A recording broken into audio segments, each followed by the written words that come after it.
Thank you, everyone.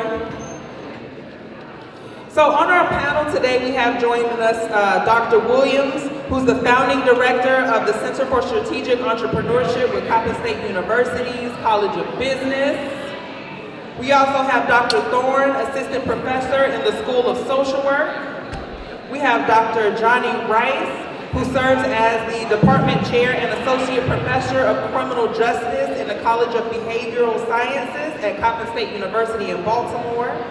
We also have Shayla Johnson, also known as Coach, who's a student, a 22-year-old mentor, entrepreneur, passionate basketball coach from the talented streets of Baltimore. And without further delay, we're going to go ahead and get into the meat and potatoes of this. But before I start to ask our panelists questions, what I want to kind of do is just kind of set the stage a little bit for why we are here. In 2017, Annie E. Casey released a report, and that report was entitled Shaping Workforce Development in Baltimore. One of the things that that report found is that teens and young adults ages 16 to 29 crave more entrepreneurship opportunities. What this conference is, and also what this study is a call to that craving. Yeah. Hello everybody back there. Could I get y'all attention for a minute?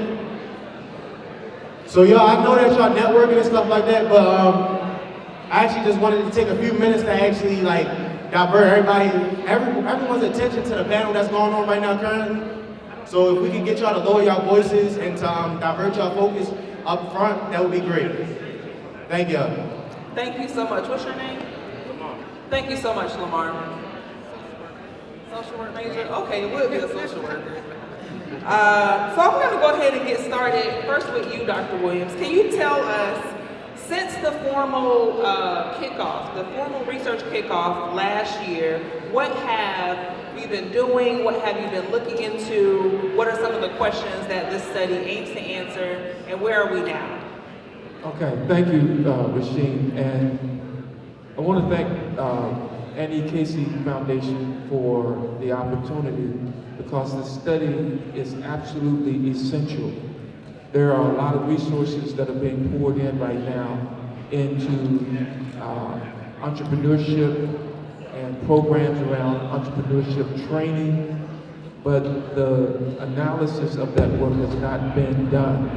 So when we took this off a year ago, the first thing that we did was 3 months of intentional design work, coming up with the questions that we wanted to explore, and really what is it that we are seeking to communicate at the end of the project.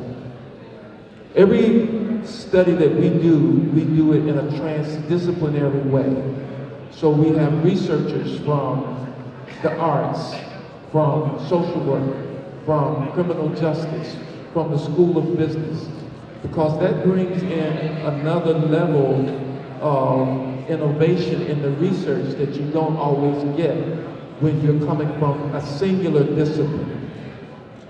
That's one thing that we've done. Also, at the very onset, we had professional development for our researchers. When you have researchers coming together from different disciplines, they don't always speak the same language. So having them to come together just to get to know each other and discuss the project is a process in and of itself. A year ago, when we kicked it off at this event, we had a launch where the partners could all come together and get to know each other. We invited organizations from across the city to participate. A significant number of them responded. We then began the interview processes that took several months beyond that, but at the same time, one unique thing about the study is we're not just studying the landscape in terms of what kind of programs are available, but we're also looking at how this type of research is done. So while we're gathering information about the ecosystem, we're also gathering information about ourselves and the process. How did the data collection go? How is the analysis phase going? To make sure that we're doing the formative kind of assessments, not waiting to the end and producing a study that just sits on the shelf, but doing something that is action research oriented, where we're learning about ourselves at the same time.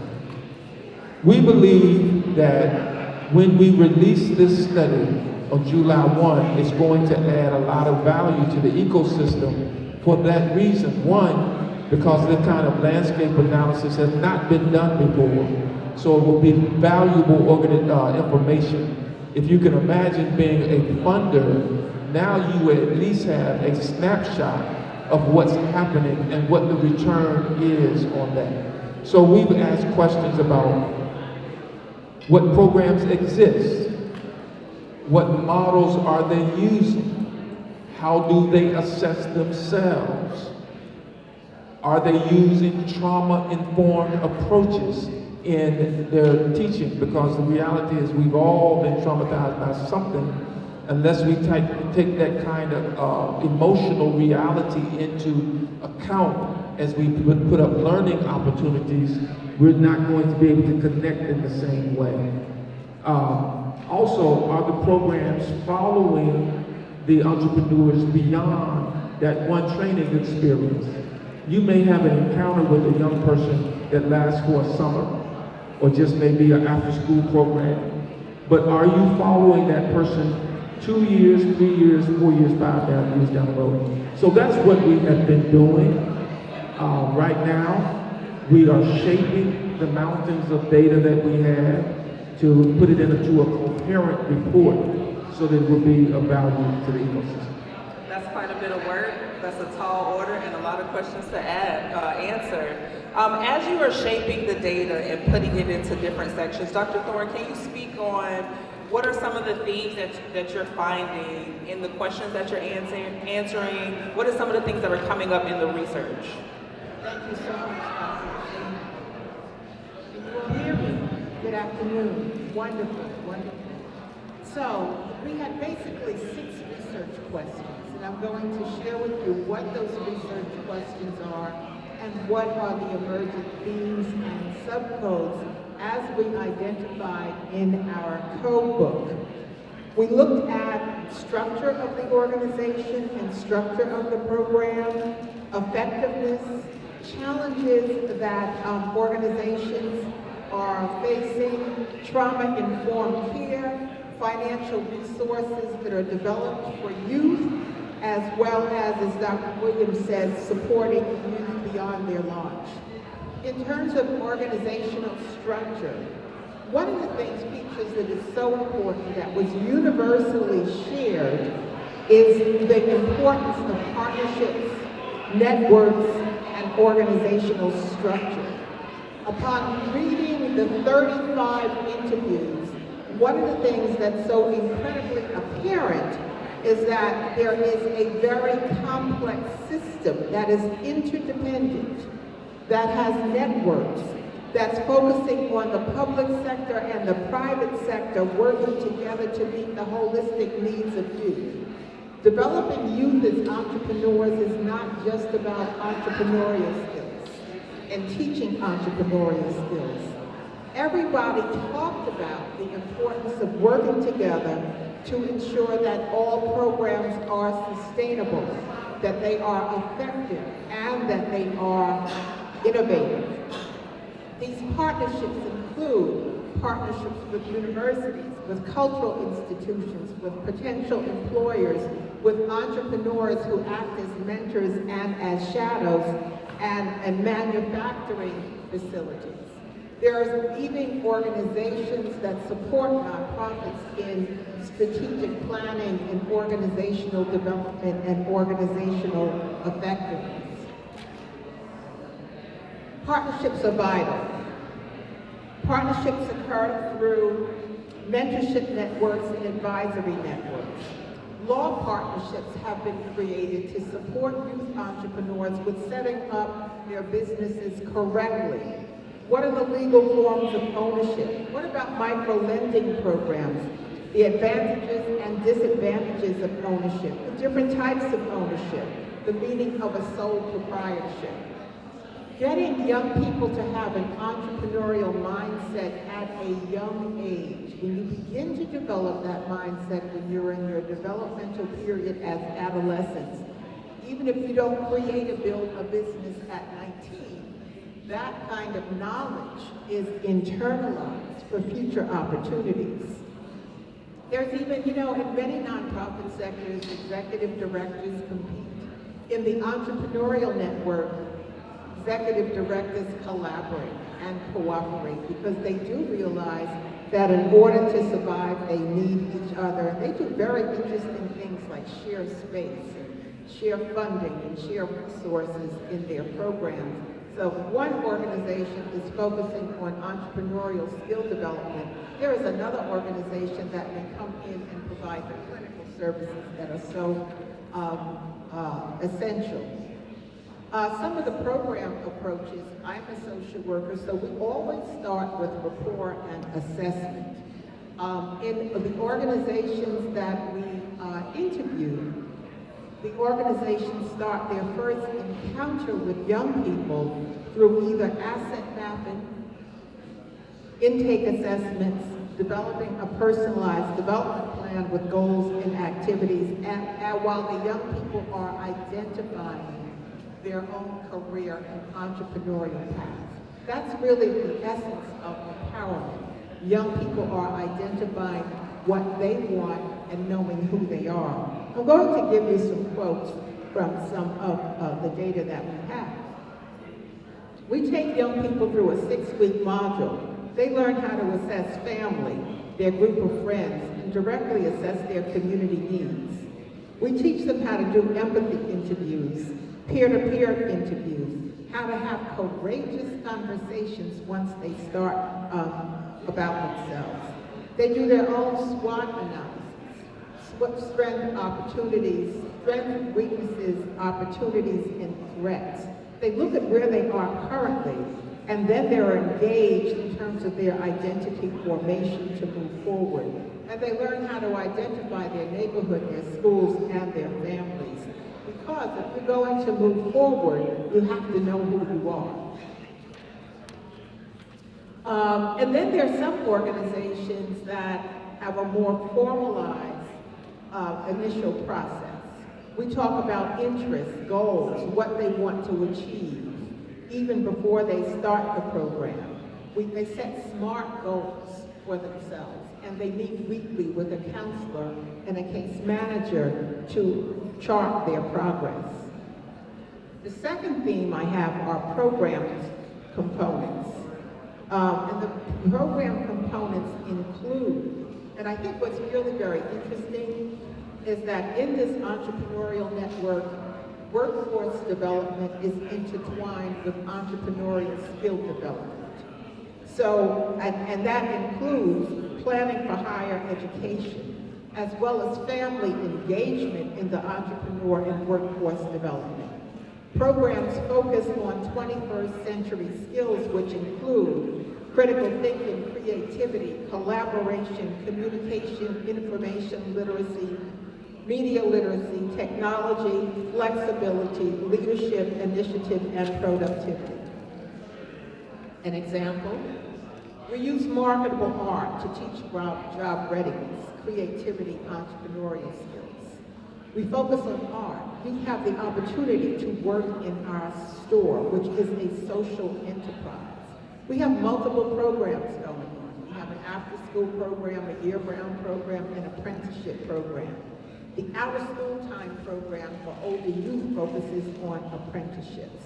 We work with people one-on-one. How much time do I have? I can go on and on.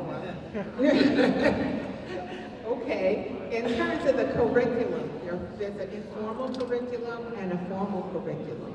There's the after-school program curriculum, there's the apprenticeship curriculum, there's communication skills, there's design thinking, there's a hustle and mindset curriculum, and also there are variations in the intensity and duration of the program. We get youth where they need to go. And that's, I think, what's so important about what organizations are doing. And that where they need to go can include employment, starting college, or starting their own business.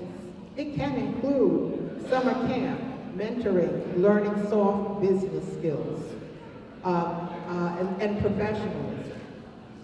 One program, and this is something I think is really essential, they partner with NIFTY.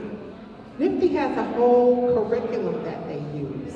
It's very engaging. And it empowers partners in school districts to integrate entrepreneurial education in terms of skills, connections, credentials, and real-world experiences. Next thing were the industries. What industries? I mean, Baltimore is so incredibly rich, and our young people are working and learning to advocate. They're sitting at the highest levels of state and local government. Art, communications, media, advertising, dirt bike mechanics, food services, gaming, jewelry making, manufacturing, printing and graphic design. One interviewee said, they all have their own t-shirt line. That's a good example. We launched our campaign. They designed those shirts, and they will all get a profit from them. So we invested $1,500 to move it forward. We purchased tools and invested $1,500. One of the things that I'm seeing that is showing up in the themes with all of the industries is that there's a lot of participatory action research at play in the process. Can you talk about participatory action research? What is that, and why is that important in conducting research of this kind? Participatory action research, what that involves is all of the stakeholders involved in the research development process. So with all of the stakeholders being involved in the research development process, the research questions that I and Dr. Williams discussed were not developed by a researcher independent of the community that they're working with. They were developed in coordination and in collaboration. So that's one aspect. The second aspect is that everyone are equal participants, and the approach to research is interdisciplinary. And we are really having, when I look at those transcripts, we are really having very courageous, honest, authentic conversations about what is going on in the entrepreneurial ecosystem. And then the data that is collected is analyzed, and it doesn't just sit on a shelf. It is utilized, it is presented, and we have real-world opportunities to give the stakeholders feedback. So I know one of the individuals that I interviewed, he was so phenomenal, I invited him to my class to speak, okay? That's how this works, it's very organic. And by the same token, he asked me a lot about fundraising and how to work with his board. So you're giving the immediate feedback and not just waiting for the results of the final research project, but having real-time applications in the real world. And that continues to inform and redesign the research-focused project. Thank you for Thank you for such a thorough response. Thank you. I appreciate it. So, Dr. Rice, your area of specialization in criminal justice and violence reduction. Can you speak a bit about how entrepreneurship can support the reduction of criminal activity? Good. Thank you. And first and foremost, I really want to say I appreciate having the opportunity to be a part of the Excel Research Project. And as a faculty fellow, I had the opportunity to interview some organizations that are doing some great work here in the Baltimore area. And you know, as someone who grew up in West Baltimore, seeing numerous organizations invest in our young people, not just from the employment perspective, but the entrepreneurial perspective, and putting tangible resources to that, I'm very excited and proud about that. So the question comes, can entrepreneurship, workforce development, career pathing assist our young people in transitioning to better opportunities? Can it create hope? Can it get them thinking about something bigger, right? Not just survival, even though that is critical. I believe, based on emerging research, that it's not just a notion, but it is true that evidence supports entrepreneurship, workforce development, job readiness support to our young people can be impactful and make a difference.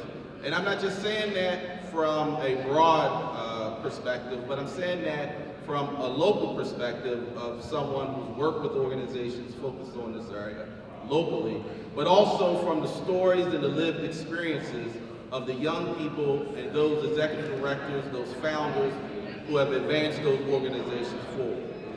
So I just want to read something to you as a local example, a 2021 study entitled Breaking the Cycle, Promoting the Positive Social Spillover Potential of Entrepreneurship.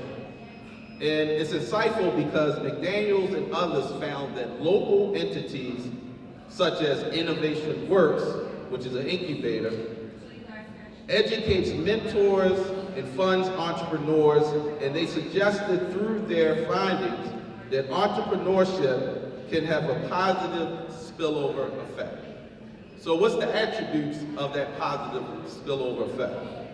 Reduced crime, reduced reduction in violence, recidivism, reduction in economic inequality, and importantly, the fostering of community trust and optimism. So again, we go back to meeting our youth where they are and being able to provide a pathway that gives hope, but also has a sensitivity to the challenges that they may face. So what's important for us to recognize, particularly those who I know work with our young people? They experience a myriad of barriers that can make it very difficult for them to be successful, right? Many of us hear a lot about our youth as it relates to, in the media at least, as it relates to delinquency and violent acts, which is just a subpopulation of our young people. But we also know that we have young people who are fragile that without the proper support and guidance will fall through the safety net. And let's admit this, I grew up here, I see Brother Ted Sutton, who grew up here, and this is a complex maze to navigate the city for a young person without the proper mentorship, the proper support. I had an opportunity to interview Mr. Rashid Aziz, and he is the CEO of Citywide Youth Development, and he oversees the Image Center that's not far from us. And in my interview with him, he talked about how he was empowering and providing opportunities for young people to learn different skill sets so they could run their own sorbet business and have their own stand, how they could get into the graphic arts and other forms of media and become entrepreneurs. But we both agreed that even before that can happen, there's a lot of work that also needs to occur that takes into account the unique backgrounds and some of the challenges that some of our young people may experience. It's really critical that we provide the tools necessary to move our young people forward. So the last thing I want to say on this is that, so it's not just the work of the Image Center, but a case study that I will offer to you all just for consideration is the Squeegee Collaborative. The Squeegee Collaborative under Mayor Scott and the Dr. Bunley, and there was others, many organizations, community members, and particularly the youth leaders that worked on this effort. One of the linchpins in that, their plan was workforce development and entrepreneurship.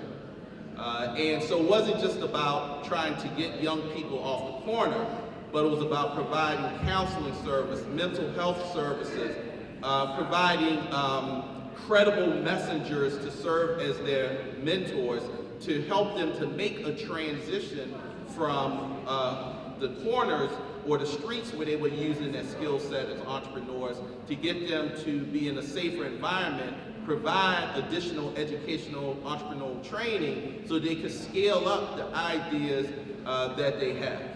And you know, I think that has been impactful. So I think there are local examples of the benefit of entrepreneurship, but I also appreciate the people here and other organizations that we've interviewed because they look at the whole young person, not just moving them off the corner or trying to prevent them from harming someone, but really meeting them where they are and inspiring hope. And we also learn and get inspired from them as a result. So I just wanted to share that. Thank you for that, and thank you for that context. Coach, I'm really most excited to talk to you.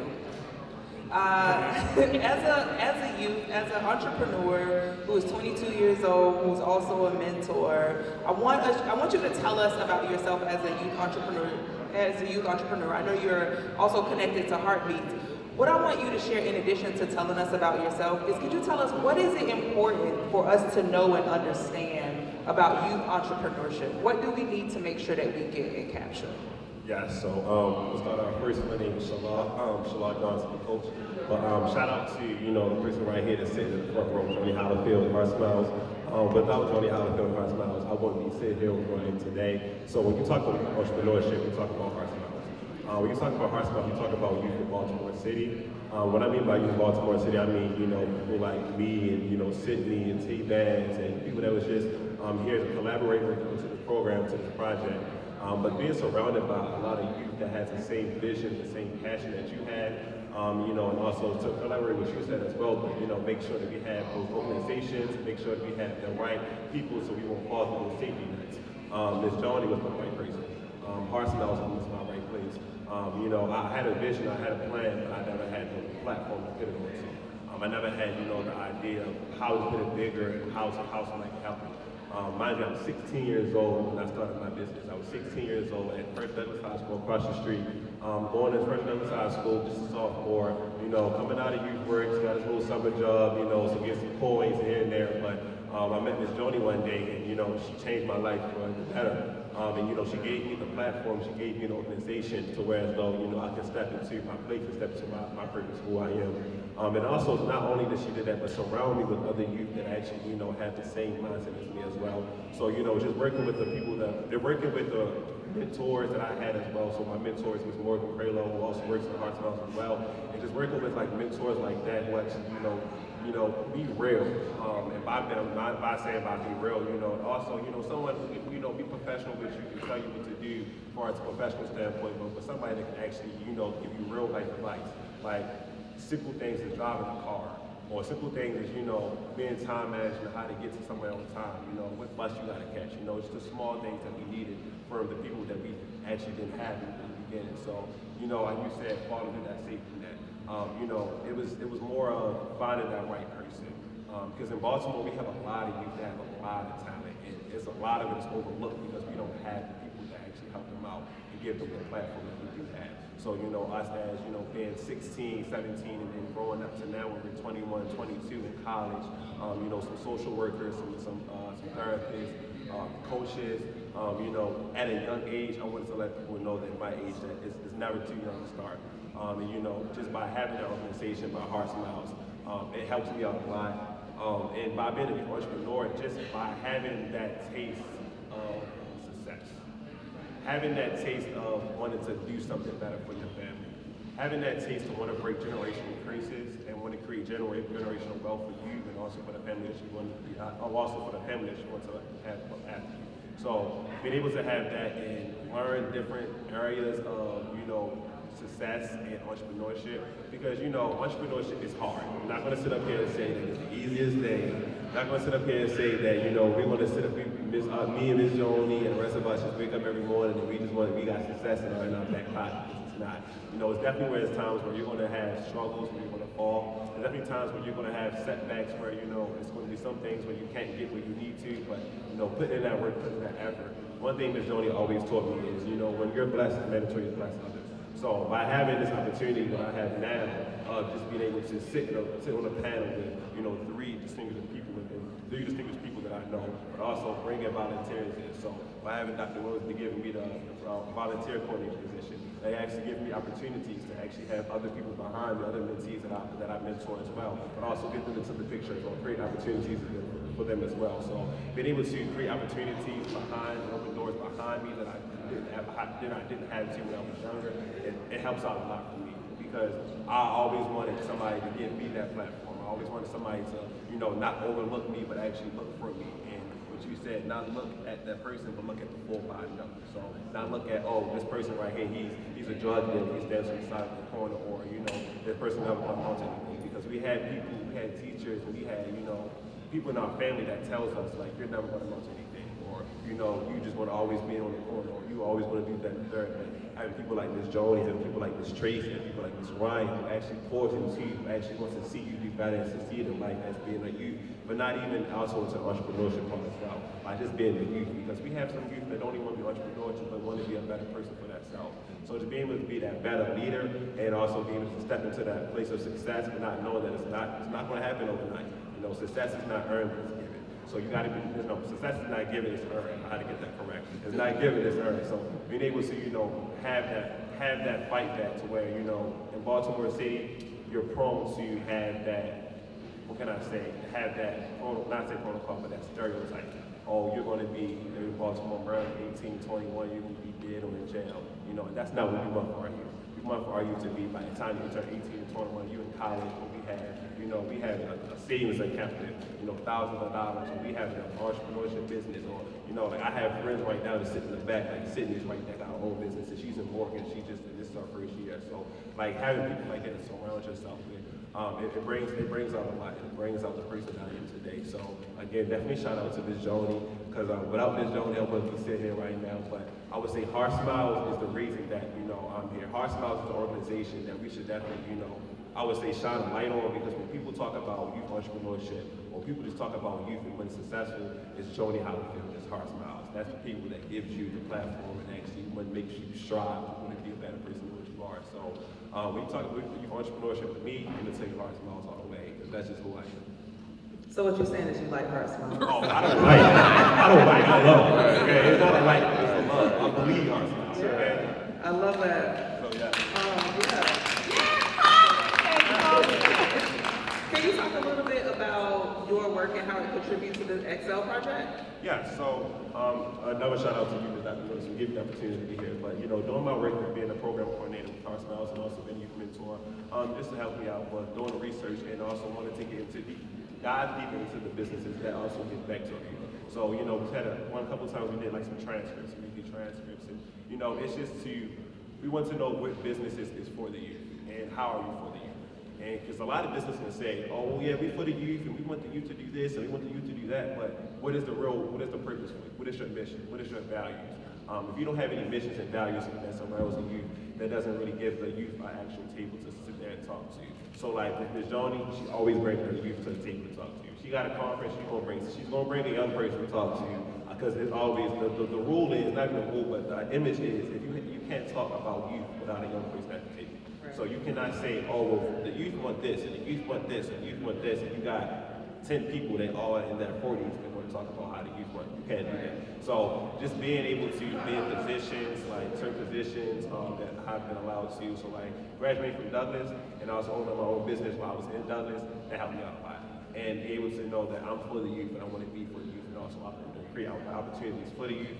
And coming into the Excel project, it showed me that as well. So it showed me that multiple businesses in Baltimore City, because there were some businesses that I didn't even know. And now that I've actually, you know, gained the knowledge to know that I offer the youth and offer Baltimore City as well. So by actually, you know, being with Heart Smiles and learning like, okay, so this is how the business aspects work. And you know, you cannot say something for the youth and not be for the youth. So being able to work with Hearts Miles and know, like, for a company, not a company, but for an organization that works for the youth and shows, like, through each and every stereotype that has been brought down onto us, in each and every school and curriculum, in each and every, you know, Baltimore City Police Department and Baltimore City Fire, whatever the case may be, has put on us, you know, that there's organizations out here that actually want to work with us and actually want to show us better. So being able to work with the Excel Project, work with Dr. Williams and Ms. Sarah as well, it's been great. Definitely, you know, being able to step into a higher position role. And so for me, I was volunteer coordinator, so I didn't get a lot of young people out of school today, which is okay, but get them out of school today, have to volunteer. And when I say it was a little bit stressful, and I was sitting in there like, I got like 45 students today out of school to come here, but you know, so think about the bigger picture is, you know, they're here for a conference that's for you. You know, they're here for a conference for entrepreneurship, but you know, it's a bigger picture for the network for them as well. So I had one of my mentees yesterday telling me like, so coach, like, we doing here, we volunteering, but like, what we really here for? And I was telling them like, you know, we're here, yes, you're volunteering, you're definitely gonna be working, you know, this, that, the third, but you're here to connect. It's gonna be millions of people that you probably never met before. It's gonna be state officials, it's going to be governors, it's going to be people that you probably want to talk to, create opportunities for yourself. So just be able to let them know and able to be in this position, but also let them know the opportunities are also forthcoming and be able to know their successes and areas of our lives. Thank you so much for that. Let's clap it up. So I have a last question. I want all of the panelists, if possible, to be able to answer it, but I really want to start with Dr. Williams. I'd like you to answer it first. And that is, based on the findings, what are some of the potential implications? What are the implications for education? What are the implications for future research? What are the implications for entrepreneurial programs in Baltimore City based on some of the things that you're finding?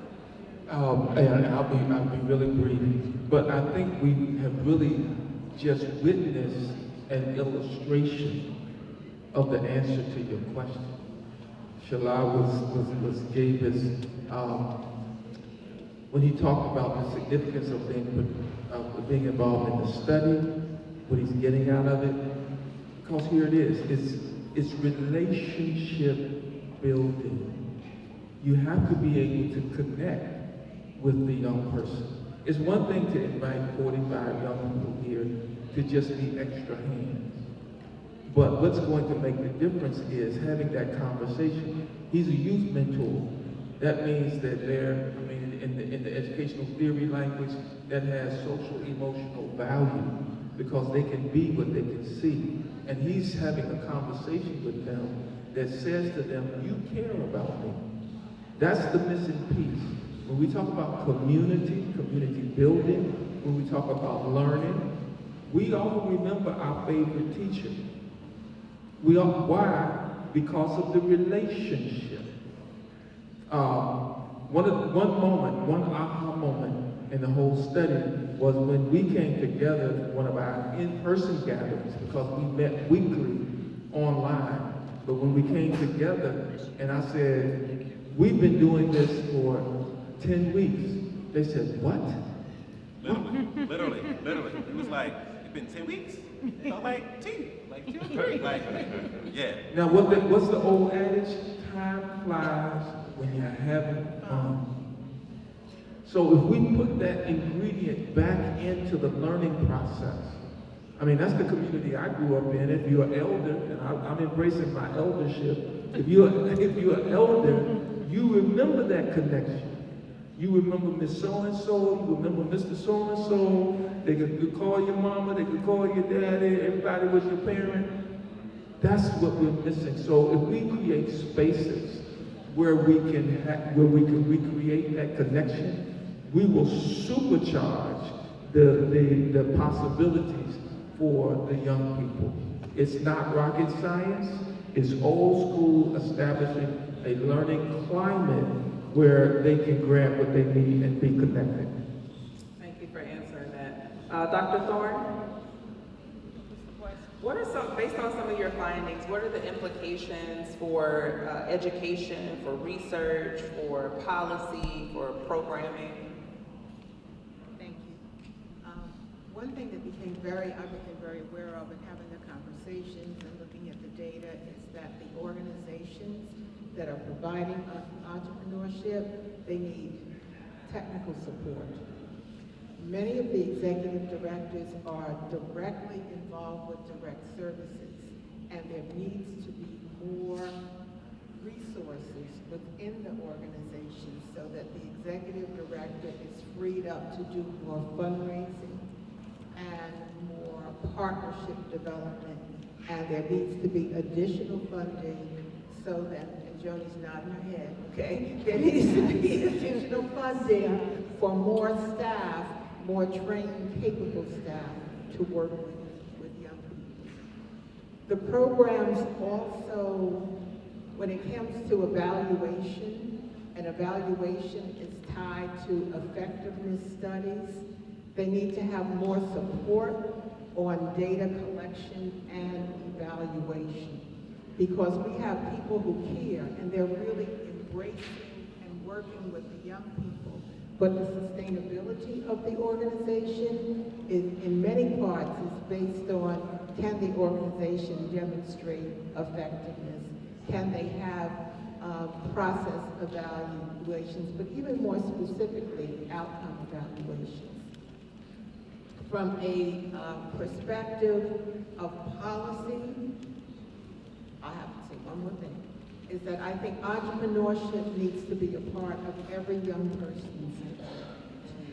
Everyone needs to have, you know, as a course in accounting, in personal wealth, and in understanding money and how money works. And that needs to be infused in our educational system, high school, as well as college educational system. I'm a social worker. Financial social work is the next growth emerging field. Thank you. Thank you. I really appreciate that piece around personal wealth and that being part of every youth education. Dr. Rice, can you talk a bit about, you talked some about it, but could you go into a little bit more depth within the next 3 to 5 minutes around what are some potential implications for youth entrepreneurship and with some of the findings that you may see on crime reduction? Well, I think that one, what's been presented thus far really can counter delinquency. And, you know, is also providing kind of serving as protective factors for these young people by being connected to these different organizations and the leaders. I think one of the things that I think about in terms, not just prevention, but also opportunity, is what will it mean as these young people who are connected to these entrepreneurial opportunities, who are able to scale up, what will it mean for our communities?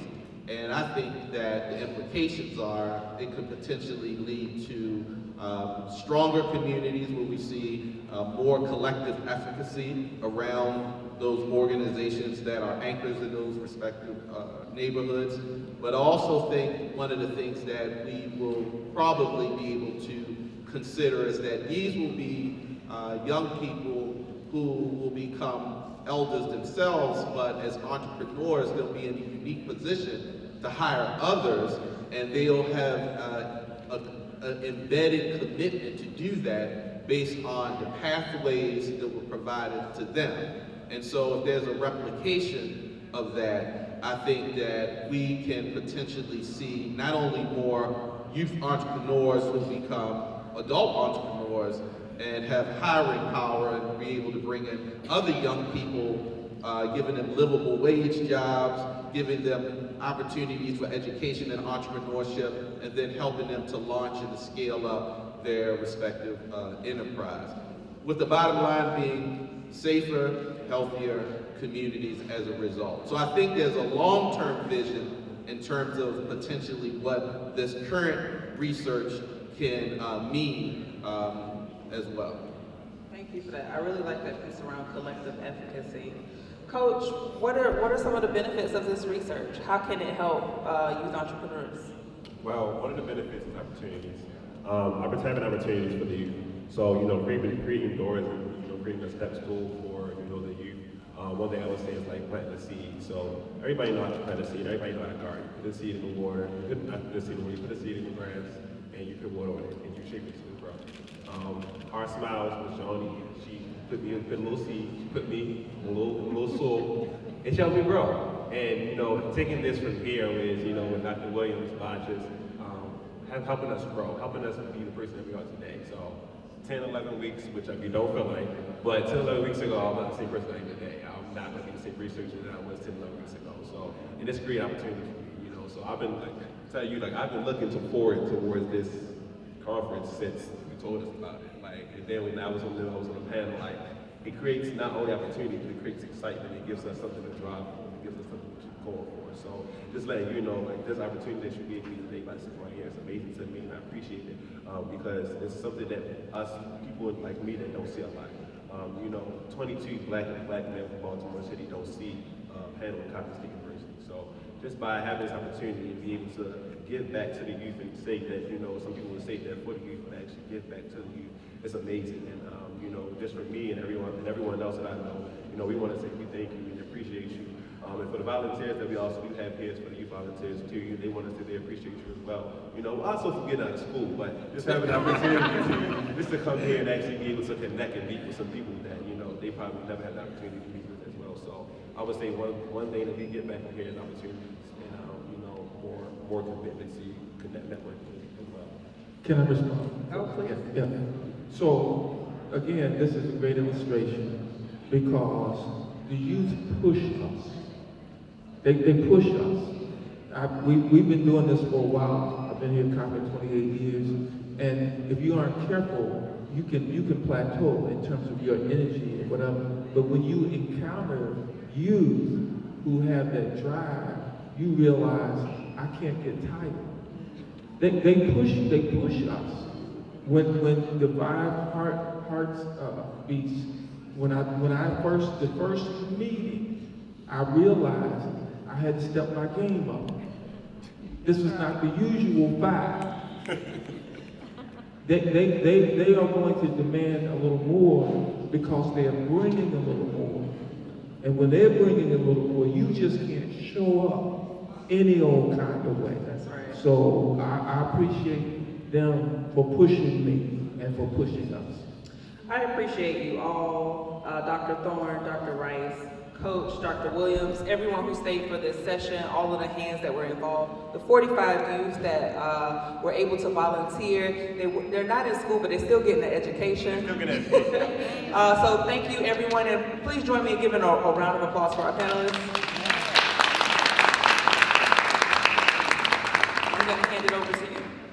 Okay, so thank you. This concludes our first concurrent session. Hopefully you've been able to connect on SCAD. If you have not been able to connect on SCAD, look at your next concurrent session. Choose which session you want to be a part of. Again, please meet us in the next room over at 12:30 is when lunch will be available. Again, we have Donald Smith, who is the acting COO from MBDA. We have some of our other friends from Wildcat Acres are going to be with us today, and from Junior Achievement of Central Maryland. It's going to be a great, and then we're going to have another very powerful closing panel. You're going to hear from some more heartbeats at the closing panel. And if you're familiar with the Funnel King from Baltimore, yes, I've known him since he was 12, 13 years old. He's going to be with us on that panel as well. So thank you very much, and see you in the next session.